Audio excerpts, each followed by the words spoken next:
I think we're live. We're trying to set up this camera properly. Is everyone here? Let's see. There's people popping in. Fingers crossed the camera doesn't fall. Oh, right there. I think that works. Emily, what do you think? Great. Hi, everyone. Okay, I'll give it a couple seconds for people to join. Emily Culver and I here from Palm Springs, California. Hi. It's really hot. It's really hot and we're outside, so I'm sure by the end of this you're going to see sweat perspiring off of us. For those that don't know, Emily Culver is one of the writers of Station 19 and the writer of my first episode I ever directed, my directorial debut, titled Dirty Laundry. And also a very dear friend of mine. And Maddie compiled all the questions from what people have asked on the question box. And we've narrowed it down and talked about it. And we're like, okay, these are the questions. We got them. And so we got some questions for Emily, some questions for me, and some questions for both. Which I don't think we decided. Did you want to do the questions for both first? Or the questions for one of them? We might as well. It's Okay. like a segue into individuals. Okay, great. And as on par as my usual in the summer, we're on hiatus. We drink Aperol Spritzes. Cheers. Cheers. Okay, so we'll get right into it before we start sweating. Questions for both of us. Do you want to read the first one? So how long does it take to make an episode from start to finish submitted by Maddie? How long does it take? To make an episode from start to finish. So you have 8 days of prep. Yep. But I mean, writing is a different thing too, and you have to add how much time do you have to write it? Usually, I started working on 16 in January. Like, as Jeez. soon as we got back from winter hiatus. And just to give context, we didn't shoot it till March. Yeah. Beginning of March. Yeah, we like to give the writers as much time as possible to break the story, do outlines, beat sheets, multiple drafts, to get notes from our bosses, and then it goes off to production where we get more notes and prep. And things constantly keep changing up until the last second. Yeah, they're like, this doesn't work. Can we change it? It's like, yes, absolutely. And some stuff just doesn't work logistically, too. Yeah, like locations change things, actor availability changes things. You name it, it changes something. Yeah. It's very, like, I'm glad that we have that amount of time. And also, too, in the writing process, you guys all work together as a writing team, correct? Yeah, it's very collaborative. Like, everyone gives notes on beat sheets, outlines, first draft, second draft, and then you compile all the notes. For me, if I get the same note more than once, That makes sense. then it's something that I know I have to look at because it's not translating the way that I thought it was in my head. That's so smart. It's just like making sure everyone's on the same page and we're telling a cohesive story, and yeah. It's interesting. I feel like I kind of do that with directing if I get a note from more than one person. But anyways, I'll continue with how long it takes. So she started the writing process in January. Yes. So that was about, you basically had 2 months Yes. of the writing process. Yeah, which segues into a question. What was the inspiration behind this episode, and what were the original creative thoughts that helped you come up with the story? That was your question, right? Yeah, it was a question for me. And when I got back from winter hiatus, I had COVID, so I actually don't remember my process. It was leaning really heavily on my peers for guidance to help me, like, make sense of the jumbled mess that was my COVID brain. Like, it was not Well, a fun first I have month. to say, whatever it was, the episode is absolutely fantastic. You delivered a Thank you. beautiful, dramatic, eloquent, dynamic, all More the words. adjectives. Script that I can't wait for everyone to see. But yeah, I think I can't wait to see the next one when you don't have COVID brain. Me too. And like to COVID see. brain is the worst. Yeah. And it was my first time having COVID, so I actually had no, like, reference. So you were just like, this is how I feel, and I'm just barreling through it. Yeah. Was that in January? That was right at the start of it? Yeah, I got back from a Jeez. wedding and had COVID. Okay. Yeah. I think I remember It was that. pretty awful. And going back to the question when you said, like, how long does it take from start to prep to post? Yeah. So her writing process, it sounds like, is about 2 months. Yeah. And then from the directing and production standpoint, we get 8 days of prep. On our show, we do 10 days of filming, which shows vary. Yeah. Right? Am I getting the numbers I think right? we did 9 days. Did we do 900? I think we did 9. With one double up? Or no, with 2 double ups. 2 double ups. First day is always a double up, and the last day is always a double up. We only did 9 days? Yeah. So a double up is just mean there are 2 episodes shooting at the same time. Yeah. So you split your crew. Yes. So on the first day and the last day. On the first day of an episode, you get the main crew, and on the last day of the episode, you generally get the second crew. Yeah. Which means it's like people we haven't necessarily worked with as much, but we cycle through a lot of it's generally the same people. So halfway through the season, it's the people you know. Yeah. But yeah, so 10 days of that, and then the post process goes on until the day before it's it's submitted to the network, basically. But that's multiple different things. As a director, mine ends. How long does the editor get? 4 days? Is that it? 4? 4 business days, and then I get 4 business days to edit my director's cut, and then I submit it, and then the producers have their notes and their cuts, and then it goes on to network and stuff like that. So it's a very long process, but the short of it is her process took about 2 months, and my process takes about, what's 9 plus 8 plus 4? I don't do math. I was an English major. It's like 21 days, so 3 weeks. So 2 months and 3 weeks. There we go. Okay, that's a very long answer to that one. What's the next question for both of us? Was it just random that you two would be writing and directing the episode together, submitted by Pia? Was it random? I mean, it's always random. It wasn't random. I did ask if I could write. I wasn't sure if I was able to call you out on that. I'll say it. And I really appreciate that because I was like, you get nervous. It's my first time directing, and like I'm friends with all the writers. I love all the writers on the show, but obviously, what happened? The dynamic is that the writer is with you on set every day. Yes. And I really felt comfortable, obviously, having Emily be there every day on set. And I think I really value and trust your opinion. So I knew at Village, when you gave notes and stuff like that our visions and our creative styles very much align. Yes. So I think that's what helps us and makes us a really good team. And I just wanted to test out what it would be like to work with a friend. Does it destroy friendships or enhance them? There was one, remember right before we started, we were both like, yo, I wonder if we're going to kill each other. Yeah, one of our friends was like, so what's your first fight going to be about? That's right. I don't think we fought. And we didn't. We actually, when it came down to it, we respected each other's creative insight and thoughts. Mm-hmm. And also there was a balance. Yeah. Like, you'd give notes at Village, and I'd be like, I don't know if I agree with that, but I'm going to do it. Yeah. And she was always right. Always. Every time she was right. She gave a note, and every damn time, and I was so pissed, because I'll admit when I'm wrong. I will hands down always admit when I'm wrong. And she'd give a note, and I was like, I don't think I like that. I'm going to give the note, but I don't like it. And then I would do it and give the note, and I'd be like, damn you, you're right again. It's actually better. Every time. So yeah, we didn't actually have any fights, any disagreements. No fights. It was a great support system, too. Yeah. For each other. Okay, next question. Oh, I don't know. I have to unlock my phone. What's the process of collaboration like between the director and the writer from script to screen? Oh, we've kind of touched a lot of that, and that's from P. Scalene? Or P.S. Colleen? Colline? I don't know. P.S. Klein on Instagram. Sorry, we're butchering names. We are butchering your name, I'm sorry. So what was the process? We kind of touched on all of it. Yeah. Like, prep isn't just the two of us. It's every single department. It's our bosses. It's our advisors from the firefighter standpoint, from the medical standpoint. And they're telling us what is possible. Can we flub reality a little bit to make it look really dynamic when we're gonna flub reality. The question is, how much flubbing are we gonna do?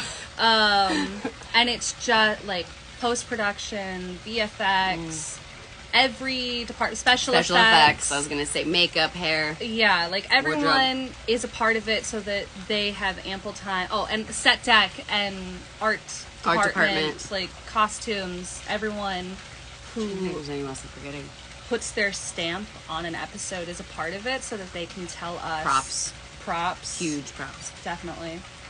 every department has to play a part, because on the day with those 300 people that we have as part of the crew that make all of this possible, it all has to make sense and everyone has to be on the same page. Yeah. So during prep, you have the heads of every department, like Emily just said, sitting down in a ton of Zoom meetings and a ton of in-person meetings and a ton of scouts where we go check locations out and decide where we're going to film, and then how's logistically this going to all work, even transportation and vehicles, and how are we going to lay everything out. And so there's a lot of moving parts, and in prep, it's not just us. It's not 300 people because it's the heads of every department, but it's the head of every department that then overlooks 300 different people. It's like 50 to 60 people on every Zoom meeting. Yep.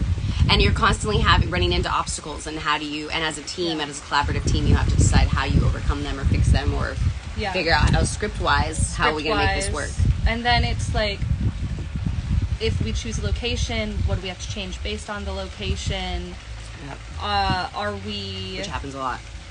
On budget? For budgets? We don't talk about that. We don't talk about that. No, we don't talk about that. But it plays a huge part in terms of like rewrites and locations. It does. And all of that. There were some scenes that had to be condensed. This was a very big episode, and so there was a lot of scenes that had to take place at a specific location. And we did more location days than we've done all season long.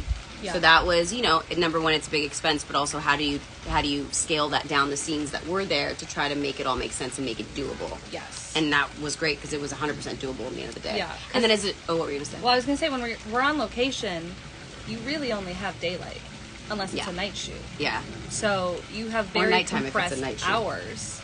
Yeah. And so like it has to be able to fit. You have to be able to shoot everything because there's no going back. Yep. And I was going to add to which I'm sure production loves too, because you have hard out. We love a hard out. Love a hard out. But from a directing standpoint, I think too, I then had to think, how do I shoot this the most efficient way? Yeah. Which I love. I loved thinking of like you'll see when you watch the episode, like the steady cam shots and like the crane shots, and like how do you make those transitions work so that it flows really well, but it's also very efficiently shot, which for me, when you guys see the episode, I kind of had to shoot it a little bit like a mini play. Yeah. Because everything needed to be tied together. So you think of ways to write it and direct it and every other department in order to make it all possible on the day. Did we block shoot? And what is block shooting?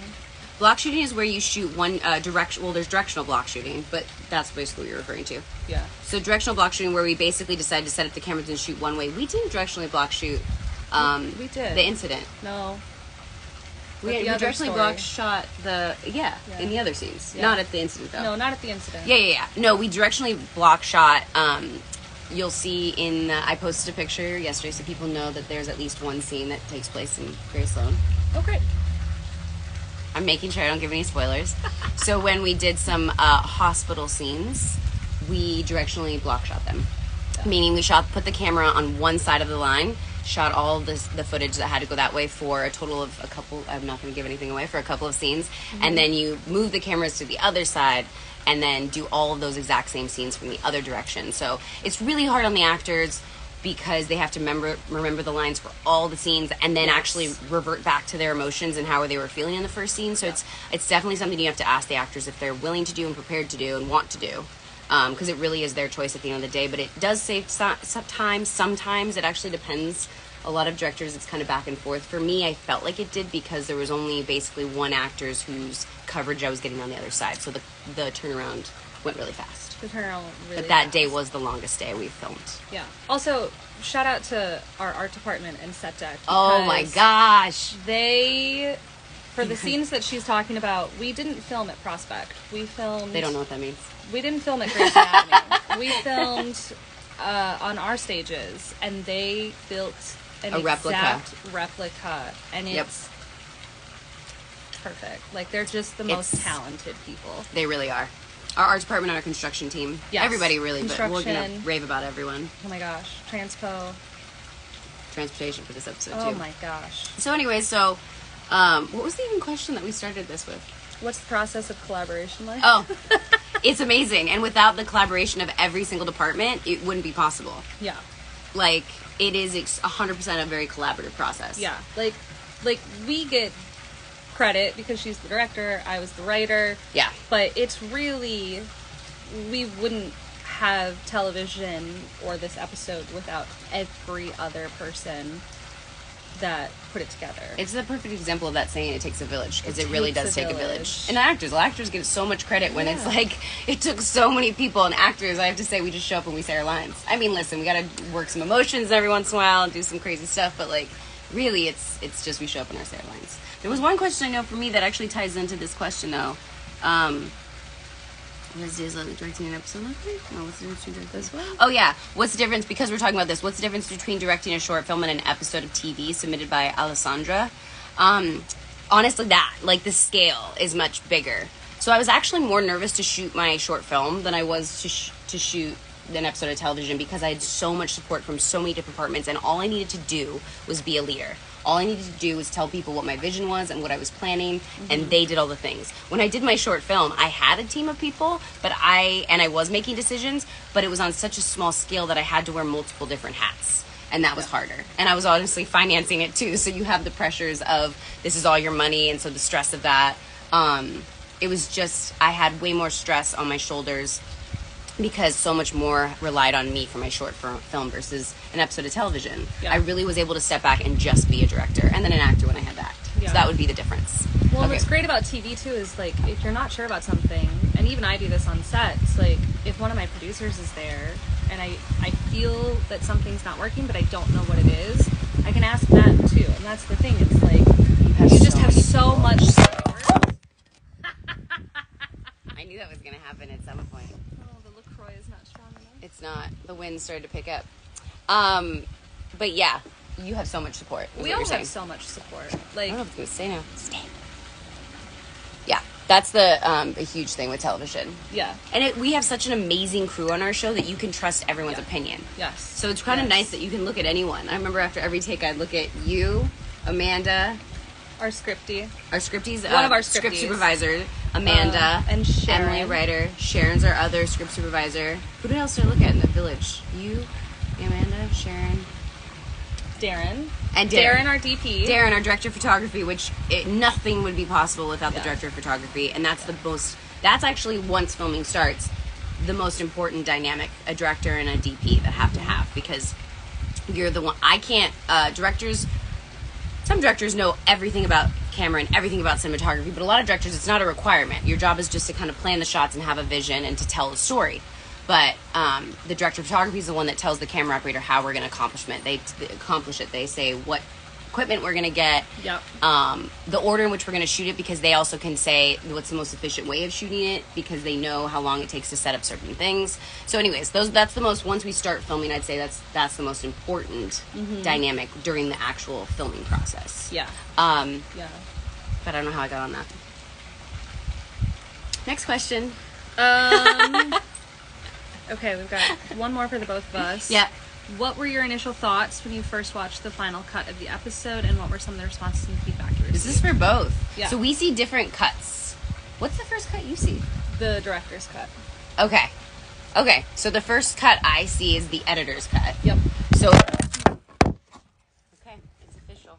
We have to get rid of the La Croix. Perfect. Brought to you by, listen, when you're on vacation, you don't bring your, iPhone setup. No. So, what was the question? Cuts. The cuts. The first cut you saw was your editor's cut. So, no, people warn you, but, like, when you first see the editor's cut, it's scary, because you're seeing the first compilation of everything. Oh, are you watching over there? She saw. Macy, come in and say hi. You want to come say hi? She puts her glasses.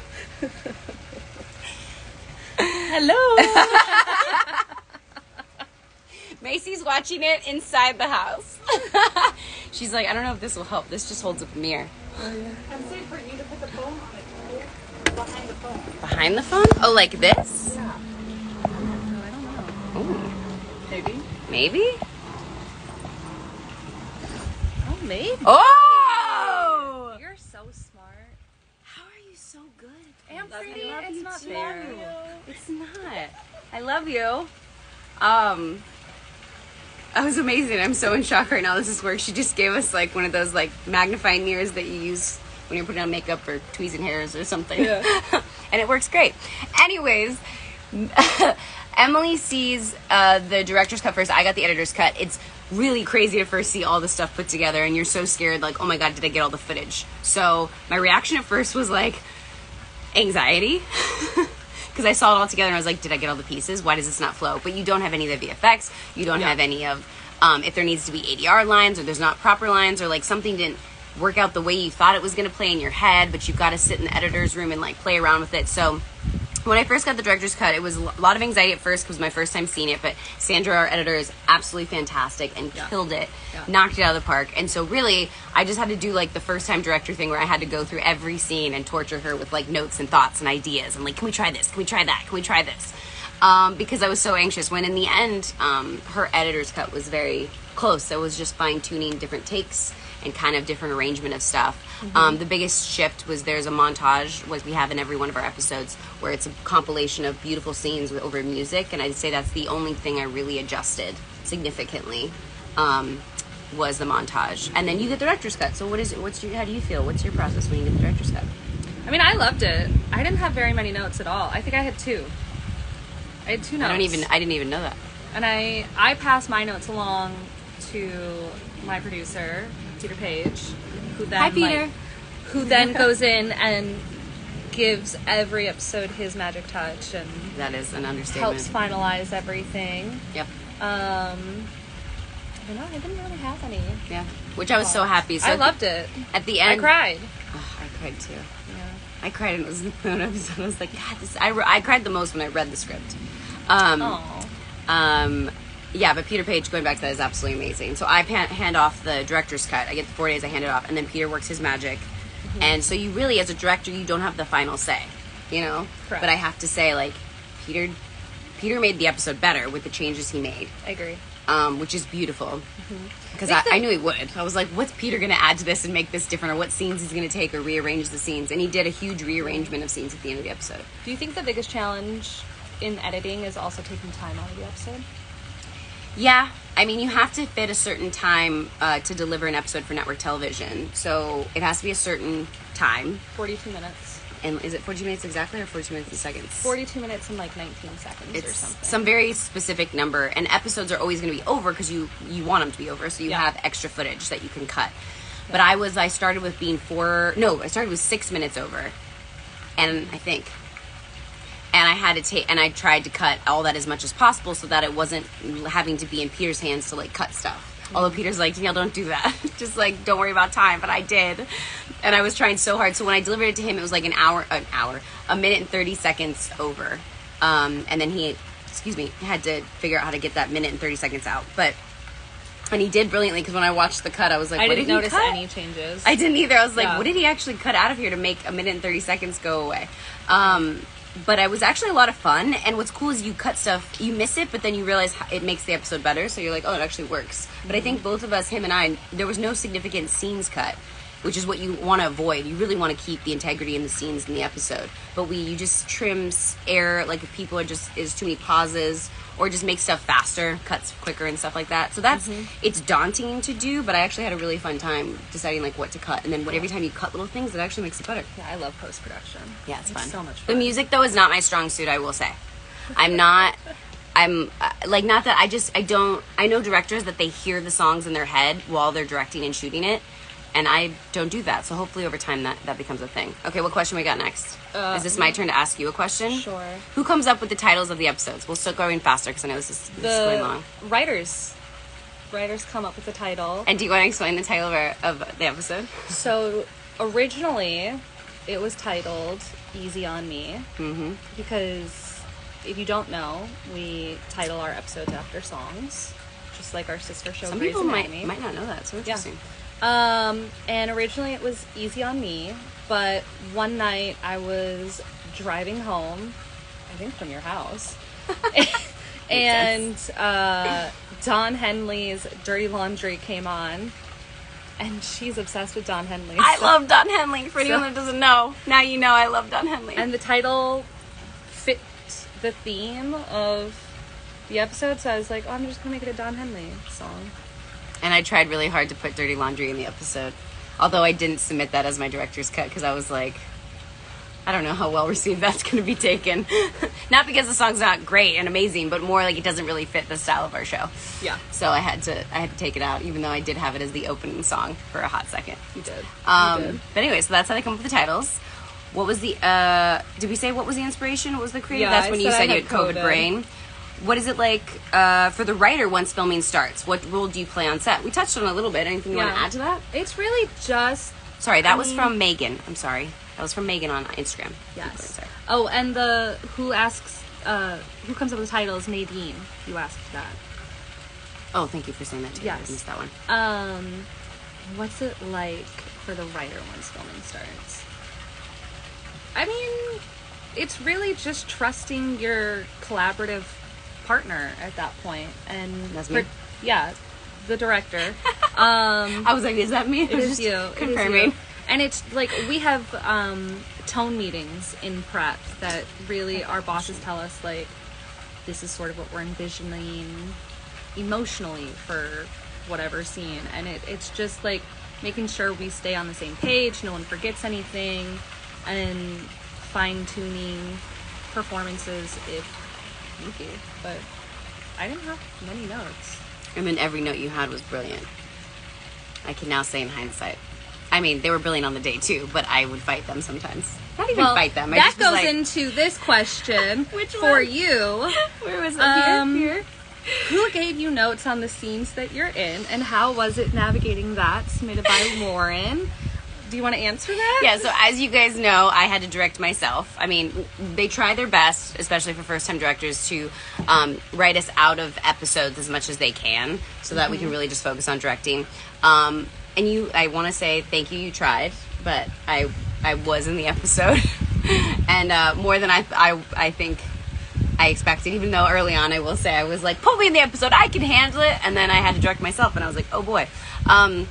To answer the question quickly, is the person that gave me notes on my scenes when I was acting them was Emily. And I don't think I loved that. She really didn't. So we have moments. There's a scene, I can't wait to talk about it once the episode airs, and I'll remember to say the story where the one with Oh, yes, I know exactly and I what was it like, is. no, I hate that note. I'm not doing that. And she's like, will you please just do it for me? It seems like that thing you're doing doesn't fit the scene. And I was like, I disagree. It feels right. And I asked the other actor, I'm in the scene, and I was like, right, it feels right. And she was like, just do it for me, please. And then we did it, and it ended up in the cut, and it was the better version, and all your notes are brilliant. It was interesting because as an actor getting notes from anybody, I'm fine.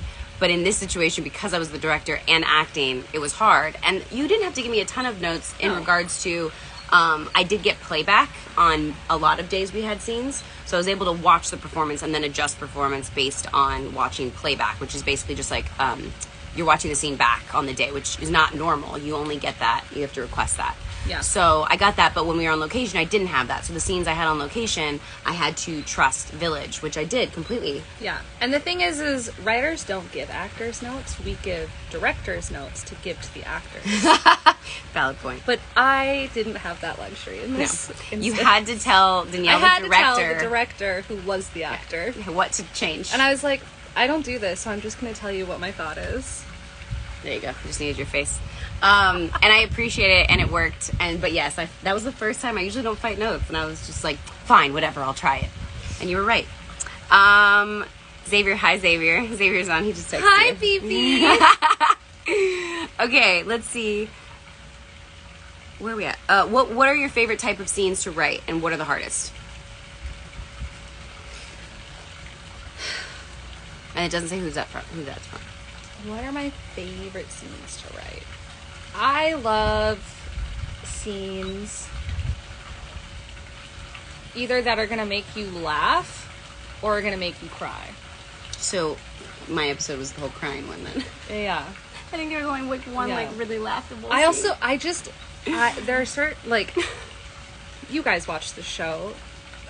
Travis and Vic are hilarious. Yeah. And they're just so fun to write. Even in their serious scenes, if you can sneak a joke in, it's, like, one of my favorite challenges of, like, how can I add levity to 'Cause they kill it. whatever serious thing? Because they're just so... I mean, everyone's so talented. But, like, when it comes to the comedy and the comedic timing, like, the way that they play off of each other, it's just seamless, and they're people that when I'm on set, I'm like, if you make it better, do it your way. Yeah, I have to say, like, the opening, there's a scene early on that has them both in it. Yeah. And they're so great in it. Yeah. And it was really just a scene And of, like, everyone kind of talking over each other. Exactly. And it's serious, but also funny, and those are, I think, my favorite Scenes to write. Yeah. And what's the it said favorite and then hardest, What right? are the hardest?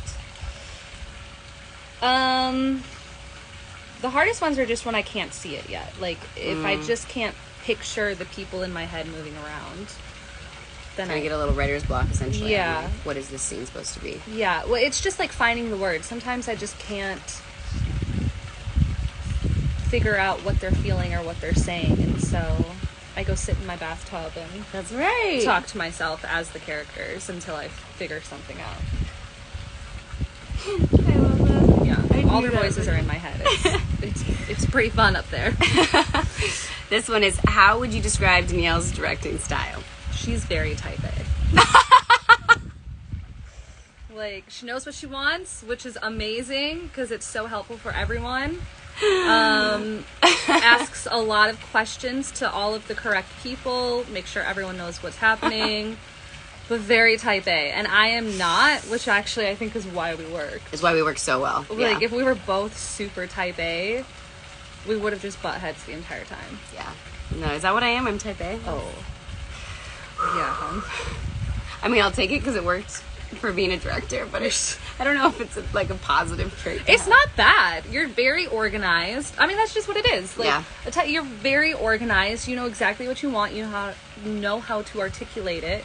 You know how to advocate for it. You know how to collaborate if you have to, like, take a step back in terms of your vision or adjust, pivot. Like, it's good to be type A because then I'll take it then. you know what you want, and then when stuff changes on the day, because it always changes It on the always day, changes. you know how to pivot. Yeah. Even though internally my brain was going, I have photos of that. I'm gonna post a picture of like the many faces of a director. You know which one I'm talking Yeah. about? Where there was, I mean, you keep it all internally, but Yeah. there's a couple days that it showed on my face. Okay. Sorry, we're going over. Well, let's see. What other questions have we? So I did all your questions. Yep. What is a day in the life Oh, is of this now these ones? directing an episode look like, Danielle? Submitted by Sky. A day in a life from prep to post. I'm trying to think of how to make this quick. I mean, Take your time. it's I wouldn't say stressful. If there's a lot of pressure, so it doesn't feel. It didn't feel stressful because there was so much planning and organization, and everything was so well laid out. My hands are sweaty. So my armpits are starting to sweat real bad. But I think stressful in the sense that you knew you were basically the second the day starts, it's a ticking clock. Yeah. You have to be wrapped by a certain time. You have to get all the shots.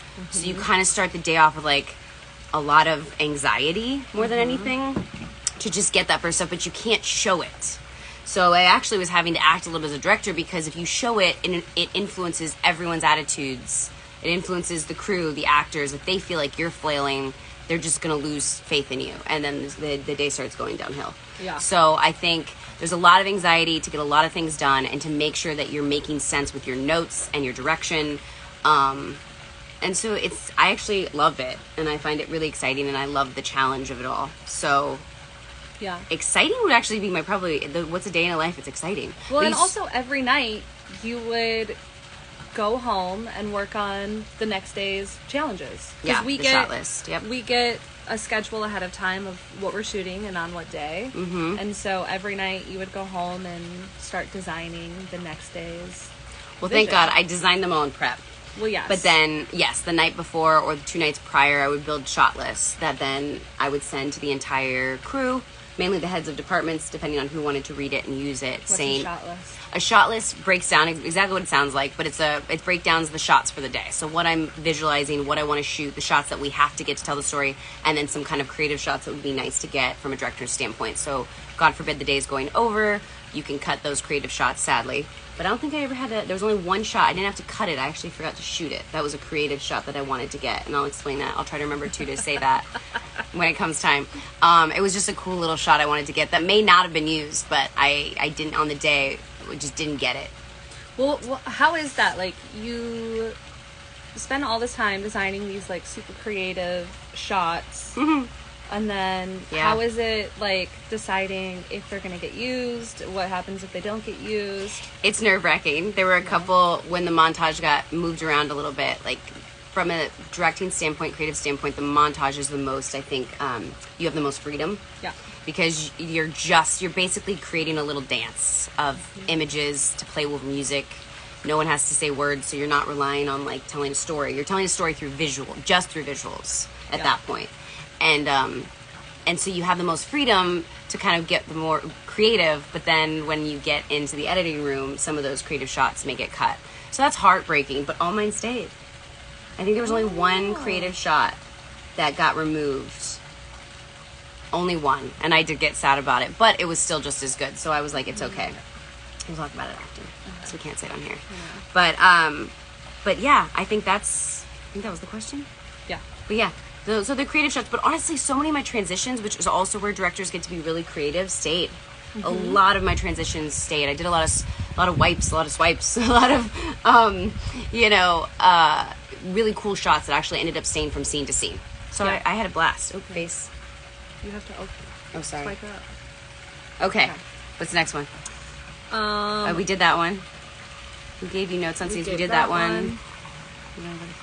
Oh, you want to say it? What new information did you learn about your castmates after directing them? How did they respond to you as their director?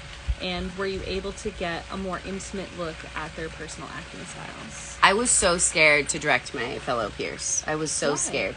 Because it's the only thing that, like, it feels like the thing I'm closest to, but it's also like, I don't know. There's just a weird moment of, like, am I going to offend them? Am I going to say the wrong thing? Like, I hope that I direct them well. Like, you have to work with them on a day. I mean, the crew too, but, like, actors, my fellow actors I'm with all the time, doing scenes with all the time. And so, God forbid I say something wrong or do something wrong or offend them or, like, give a note wrong and insult them. Like, I was nervous. And I was also, even though I watched them for years and have worked with everybody for years and understand how people like to be directed, I think I've picked up on that really well.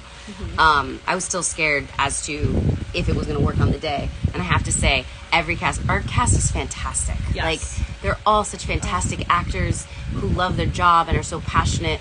And they all showed up for me. They did. And, like, delivered, and it was beautiful, and it made my job so easy because everyone was off book, knew their lines, which is, I mean, normally we do, but there's sometimes where there's hiccups and, like, some people have hard days. Yeah. But, like every you could single work all day the day before, Yeah. and then you're just, like, zonked, and it's harder to memorize stuff that night. So, but everyone really brought it because they knew it was my first directing. Yeah. And they were so excited. They celebrated you the entire time. Yeah, it was amazing. It was quite an amazing experience from that. So it was scary, but in the end, after I directed the first scene, although my first scene was the hardest scene to direct, and I'll talk about that too after the episode airs. The hardest scene to direct was my first scene. I was in it. It was the hardest scene to direct. But after that, it was a walk in the park to direct them. That was probably the easiest thing, was to direct them. Yeah. Was it harder to direct guest cast or your castmates? Oh, that's the other thing too. Yeah, so I have guest cast, and that was easy once I started, but it was scarier in a different way because I didn't have any insight as to how the people wanted to be directed. I knew that they could do the scenes because they auditioned those specific scenes that we were shooting. I knew how they were going to deliver lines. I just had to get them there exactly what they did on the audition tape. So it was easy in a sense because we knew the mark to hit, whereas series regular actors, you don't know how they're going to play the scene until they get in there and play it. But everyone always elevated the scene. So it was all scary at first, but the second that first take was done, directing whether guest stars or series regular actors, it was easy. It was really easy. Yeah. So I'm trying to think of, did I respond? Were you able to get a more intimate look at their personal acting styles? I just respected them more and more after directing them, because I also weirdly validated me. Like, I think I was so nervous. Every actor has a different way of being directed from the director. And I think across the board, which was really nice to hear, is everyone said I gave really good directing notes. Oh, good. And that felt really good to hear because I know how I like to receive notes, but everyone's different. And so it felt validating to hear people say I gave good directing notes. But I don't think there was like a, I've watched them for so many years. I don't think guest stars, it was great because you pick up on, no, actually there was scenes I'm remembering now that like an intimate look on the looks that the actors gave when they weren't talking. Yeah. Was like amazing and beautiful, and I captured so many of those moments that you don't see when you're actually doing scenes with people, because those are the little moments when people are just making reactions. There's one enjoyed shot that. a guest actor had I a reaction, I know what you're and none of about. us noticed it on the day until we were watching the edit. And The actor was she'll fantastic. explain more. But yeah, they were phenomenal. Everyone was phenomenal. But that one guest star who actually didn't cast, he's from the original episode, from the episode before. Yeah. Sorry, I'm not supposed to say that. Is that a I don't spoiler? know. Not say anything. I didn't say that. I didn't say Okay, anything. wait, we're way over. Okay. 3 minutes. We're gonna finish this up. What was the most? That's a question for me. What was the most challenging, most rewarding part about bringing? Oh, I do want to answer this. What was the most challenging, most rewarding part about bringing Emily's script to life? The pressure to not fuck it up. Like, the I wasn't script concerned. was so beautiful. It made me cry. Everyone that read it from the crew, because everyone gets it at the same time as me, was like calling me up being like, this episode's amazing. It's huge. It was big. The scope of the episode is huge. So you didn't go easy me on that in that regard, which I'm very happy you didn't, because it was a challenge. But I just didn't want to screw it up. The pressure to really not screw up your episode and to bring it to life and to like make it as the most interesting dynamic and really elevate it as much as I could from a visual standpoint. And she did. Thanks, Emily. Absolutely. Thanks for writing an amazing episode. Whatever. So that was the most challenging part, was just not to screw it up. And the most rewarding part is that I didn't. Absolutely did not. Absolutely did not. It was really rewarding to shoot it, to go through the process, to get the feedback we got, to see the reactions of people that saw it, and I think in the end is why we were like, we're a really good team. Yeah, it felt really good. So I think rewarding too that, like, number one, we stayed friends through the whole process, That was helpful. and it's an amazing episode. But What you'll were you work saying? you'll work well with anyone. I hope so. I mean, I'll be scared. Obviously, it was easy because we know each other and we have a Right. shorthand. Right. And all the other writers are fantastic too. But like, I think obviously we don't have as much of a shorthand, so it'll be more having to get to know each other. I mean, some of them I'm very close with. I think but you'll be surprised. just how easy it is. Yeah. I probably will be. But yeah, I love you and thank you for an amazing script. Yeah, of course. Thanks for bringing it to life. How long does it take to make an episode? We did that one. Was it random on YouTube? We did all of these. I We think. did them all? That's everything. Yeah. That's everything! Okay, 45 minutes. We went over by 15 minutes. Sorry. Were we only supposed to do a half hour? That's the plan, right? Oh, I don't know. I'm sweating so bad though, so we have to go anyways. I am sweating. The bangs are sweating, the armpits are sweating, the legs are sweating. The legs are sweaty. Thank you guys so much for tuning in. The amazing Emily Culver, writer of Station 19. The amazing Danielle Savre, Maya Bishop, director, All the things. Station 19. Station 19. Thank you so much. I'm just now getting delusional. Thank you so much for tuning in, you guys. We had a blast. I cannot wait for you guys to tune in Thursday, May 4th. May the 4th be with you. Also, International Firefighters Day, which I was like, this might be the most... Did you know that? No, I saw it on Twitter. Yeah. So one of the fans posted it, and I was Yeah. like, this is so cool. International Firefighters Day is May 4th, and that is the night that our episode airs. And 8 p.m. obviously on ABC or wherever you guys see it in the world. Please tune in. Please tune in live. I'll be obviously live tweeting and giving as much BT as I can. And me and Maddie are combining or compiling some like fun things to do for people that watch live. So I'm really excited. And I'm really excited for you guys to see Emily Culver's, what number is this? 6th episode? I don't know. 6th episode, I think, so far? I don't know. I'm so excited for you guys to see this episode. So beautifully written episode by Emily Fifth. Culver. 5th episode? Or No, it is the 6th. You're right. 6th episode? I thought She it was knows better than I do. She never says that, so I'm going to take that as the end of this live. Thank you guys so much. We're going to go inside where the air conditioner is. We love you all. Mwah, mwah, mwah, mwah, mwah. Bye. Bye. Okay, I'm not going to drop the phone again.